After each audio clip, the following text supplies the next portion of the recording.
మహాదేవుడును మన రక్షకుడు అయిన యేసుక్రీస్తు వారి శ్రేష్టమైన నామంలో ఉదయకాల మన్నా అనే చక్కని కార్యక్రమాన్ని చూస్తున్న మీ అందరికీ నిండు హృదయంతో వందనాలండి.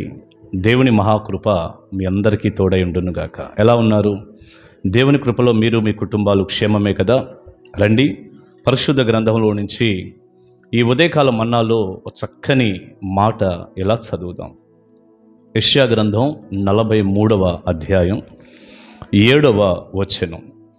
నా మహిమ నిమిత్తము నేను సృజించిన వారిని, నా నామము పెట్టబడిన వారినందరినీ తెప్పించుము. నేనే వారిని కలుగజేసితిని, వారిని పుట్టించిన వాడను నేనే.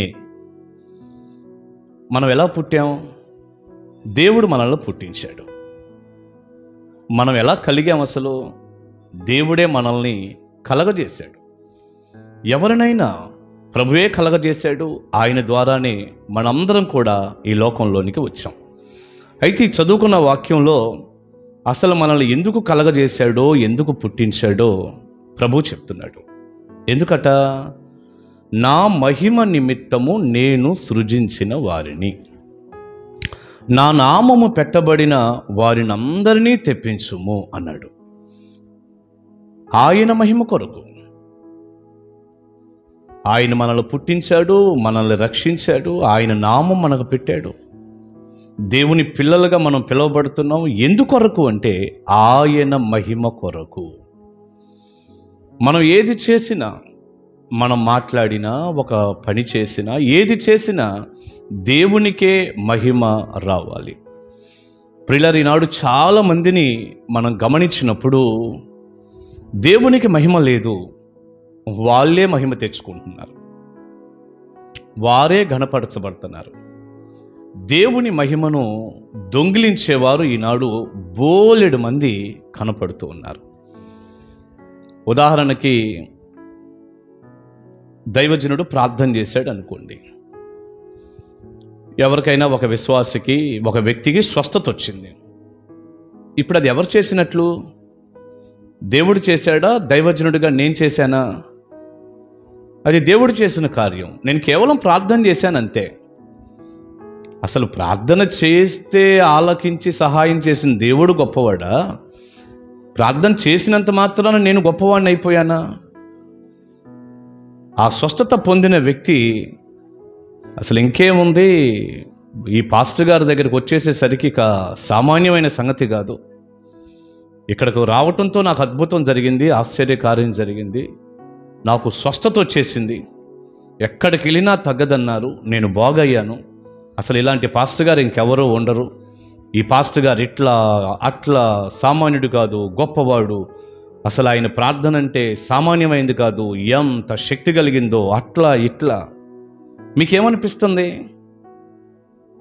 ప్రియులారా, అలా ఎవరైనా తెలుసో తెలియకో చెప్పారనుకోండి, నేనేం చేస్తానో తెలుసా? తప్పయ్యా, అలా చెప్పకూడదు. ప్రియులారా, మా పరిచర్యలో బోలెడు కార్యాలు జరిగాయి. హెచ్ఐవితో చనిపోతాడు అన్న వ్యక్తిని కూడా దేవుడు బాగు చేసిన సంఘటన మా 25 సంవత్సరాల పరిచర్యలో ఉంది. బోలెడు కార్యాలు దేవుడు చేశాడు. దేవుడు ఎందుకు చేయడు? చేస్తాడు. కానీ ఈ వాతావరణంలో ఎవరైనా మాట్లాడుతుంటే నేనేం చేస్తానో తెలుసా? తప్పయ్యా, అలా మాట్లాడకూడదు. నిన్ను బాగు చేసింది నేను కాదు. నువ్వు సాక్ష్యం చెప్పే లోపు ఒక 100 సార్లు నా పేరు ఉచ్చరించాల్సిన అవసరం లేదు. సింపుల్గా ఒక మాట చెప్పు. పాస్టర్ గారు ప్రార్థన చేశారు, దేవుడు బాగు చేశాడు. ఆయన గాయాలు నన్ను స్వస్థపరిచాయి, దేవుడు నన్ను స్వస్థపరిచాడు. ఆయన నామానికి మహిమ కలుగునుగాక. ఇలా చెప్తాను చర్చిలో.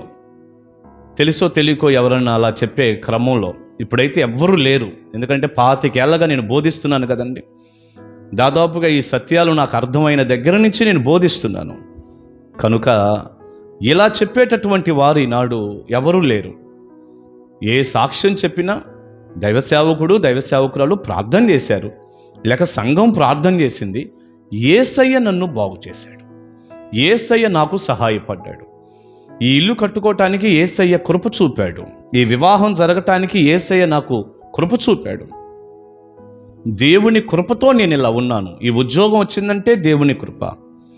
నేను ఇలా ఉన్నానంటే దేవుని సహాయం. మహిమంతా ఎవరికి ఆపాదించాలి? దేవునికే. ఏ మనుషుడు ఘనపరచబట్టానికి వీల్లేదండి. చాలామంది వెళ్ళిపోయి దేవుని స్థానంలో కూర్చున్నారు ఈనాడు. చాలా సంతోషపడిపోతున్నారు. నేను చాలా స్థలాల్లో నేను చూశాను. ఆ వాతావరణాలు, ఆ పేర్లు నేనన్నీ ఉచ్చరించలేను కానండి, నేను చూశాను. దేవుడు కూడా పక్కకి వెళ్ళిపోతాడు. ఏదో మనుషుల్ని పొగిడినట్టు, ఘనపరిచినట్లుగా. ఇప్పుడు అంతే కదా, ఈ సేవకుడు సామాన్యుడు కాదు అట్లా ఇట్లా అంటుంటే ఆ సేవకుడు ఉప్పొంగిపోతున్నాడు, ఆ వ్యక్తి ఉప్పొంగిపోతున్నాడు. ఇక అక్కడ దేవునికి ఏం మహిమ లేదు. చాలా సంతోషపడుతున్నాడు. అలా సంతోషపడుతున్నందువల్ల అందరూ అలాగే అలవాటైపోయి ఇంకేముందని దేవుణ్ణి డౌన్ చేస్తున్నారు, సేవకుణ్ణి పైకెత్తుతున్నారు. బాప్తిస్మం ఇచ్చే యోహాన్ అంతట వ్యక్తి అన్నాడు, నేను తగ్గవలసి ఉంది, ఆయన హెచ్చవలసి ఉంది. ఆయన చెప్పుల వారు విప్పుటకైనను నేను పాత్రుణ్ణి కాను. ప్రభు అన్నాడు బాప్తిస్మం ఇచ్చే యోహాను గురించి, స్త్రీలు కనిన వారిలో యోహాను కంటే గొప్పవాడు ఇప్పటి వరకు పుట్టలేదు, లేడన్నాడు.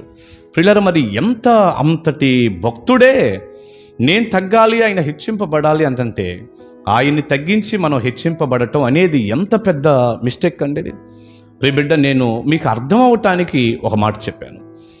ఈ వాక్యం వింటున్న వారు సేవకులైనా విశ్వాసులైనా ఎవరైనా సరే, మనందరం కూడా నిష్ప్రయోజనకరమైన దాసులము, వ్యక్తులము. మీరెవరైనా దేవుణ్ణే పైకెత్తాలి, ఆయన్నే ఘనపరచాలి. ఆయన మహిమ కొరకు మనం పుట్టాం. మనం మహిమ తెచ్చుకోవటానికి కాదుగా. ఆయన మహిమ కొరకు మనల్ని సృజించాడు. మనం మహిమ పొందటానికి సృజింపబడలేదుగా. ఆయన్ని మహిమపరచాల్సింది పోయి ఆయన్ని పక్కన పెట్టి మనం మహిమ పొందుతున్నామంటే ఎంత మిస్టేక్ అండి. విశ్వాసులుగా మీరందరూ ఇది నేర్చుకోండి. మీరు ఎప్పుడు ఏది చెప్పినా, ఏ పని చెయ్యండి, ఒక మాట మాట్లాడండి, ఒక సాక్ష్యం చెప్పండి, ఏదైనా సరే. ఈ కొద్ది టైంలో అన్నీ నేను చెప్పలేను. మీరు మాట్లాడినా, పాట పాడినా, ఒక సాక్ష్యం ఇచ్చినా, ప్రసంగమే చేసినా, పోనీ ఏదైనా పనే చేసినా, మనుషులుగా ఎవరికీ ఆ ఘనత మెప్పు కలగకూడదు. చేసే మీకు అసలు కలగకూడదు, ఎవరికీ కలగకూడదు. అందరూ కలిసి, సంఘం అంతా కలిసి, నిలబడిన నేనైనా, కూర్చున్న మీరైనా, ఎవరైనా సరే మహిమంతా దేవునికే ఆపాదించాలి. ఎందుకంటే మహిమ, ఘనత, ప్రభావాలు పొందటానికి అర్హుడు యేసుక్రీస్తు ప్రభుల వారు ఒక్కడే. ఆయన మహిమ కొరకు మనం పుట్టాం. ప్రసంగం చేసినా కూడా ఆయన్ని మహిమపరుస్తూ చేయాలి. మనల్ని ముందు పెట్టి ఆయన్ని వెనక పెట్టి మనమేదో పెద్ద ఫోకస్ అయిపోయి అలా కాదు. ఈ విషయాలన్నీ మీరు మనసులో పెట్టుకోండి. కొంచెం జాగ్రత్త పడండి, ఆలోచించండి. మనుషుల్ని పైకెత్తటం మానేసి ప్రభువుని పైకెత్తండి. ఆయన మహిమ కొరకు మనం పుట్టాం. దైవాశీస్సులు మీ అందరికీ ఉండునుగాక. దేవుణ్ణి మహిమపరిచినందువలన మనిషికి కలిగే ఆశీర్వాదాలు, దీవెనలు నిండుగా దేవుడు మీకు దయచేయునుగాక. ప్రార్థన చేద్దాం. పరిశుద్ధుడా, ప్రేమగల తండ్రి, మీకు వందనాలయ్యా. విత్తబడిన చక్కని వర్తమానం మీ పిల్లలకు దీవెనకరంగా చేయండి. నేనైనా, మేమైనా, అందరూనైనా మనుషుల్ని మేము ఘనపరచటం లేక పైకెత్తటం, మహిమను మనుషులకి ఆపాదించటం, మీరు కూడా కనుమరుగైపోయేటట్టుగా మేము ప్రవర్తించటం మా జీవితాల్లో దూరమగునుగాక.